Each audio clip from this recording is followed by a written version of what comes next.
may pause button po yan. Mag-i-stop po yung time niya pag pinindot po natin to. So yan, pwede po nating i-play.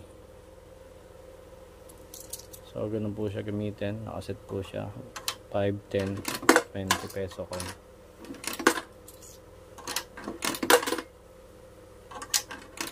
So yun, nagana po lahat. So bayad na po ito at ipapa-ship out na lang po natin. So salamat po sa tiwala sa pag-order nyo sa amin. Sa mga gusto pang umorder, mag-direct PM lamang po sa TechPro Electronic Services sa aming Facebook page at hanapin si Ogie S. Landrito para sa legit transactions. So yun, maraming salamat po sa lahat ng umorder sa amin. So God bless po.